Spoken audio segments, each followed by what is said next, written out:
पुण्यात्माओं, आज तक ये लोक वेद दंत कथा सुनते सुनते हम बहरे हो गए और हम ढीठ हो गए, उस ज्ञान को कति कंप्लीट मान बैठे। जो हमने सुना वो फाइनल है और सभी भ्रमित है, कोई स्थिर नहीं है।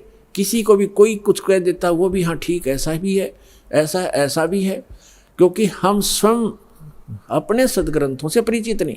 और दास का उद्देश्य है कि आपको अपने ही सदग्रंथों से परिचित करा के इनका मास्टर बना दूं, ताकि आप भ्रमित ना हो। जैसे श्रीमद् भगवत गीता अध्याय नंबर 2 के श्लोक नंबर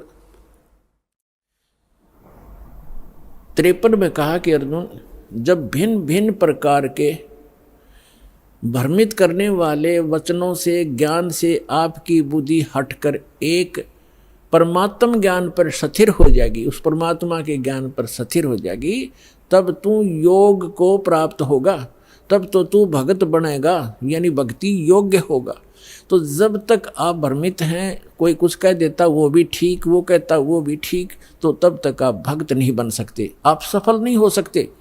तो दास चाहता है कि आपकी ये सारी भ्रमणा और अज्ञान मिटा कर एक परमात्म उस तत्व ज्ञान पर स्थिर कर दूं, जिसके लिए आपको परमात्मा ने शिक्षित बनाया, आपके ऊपर रहम किया।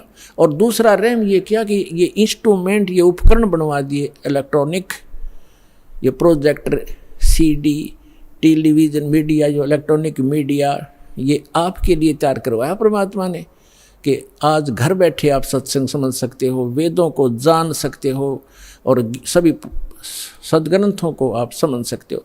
और जब तक आप स्वयं अपनी आँखों से सदग्रंथों को नहीं देखोगे, नहीं जानोगे, तो ये काल के जितने भी भ्रमित करने वाले संत भेजे गए हैं, ये आपको ऐसे ही मिसगाइड करके उद्देश्य से वंचित कर देंगे। तो अब दास चाहता कि इनकी दाल नहीं गलेगी। आप शिक्षित हैं, बेटा बेटी भाई बहन सब शिक्षित हैं और सदग्रंथ हमारे पास है।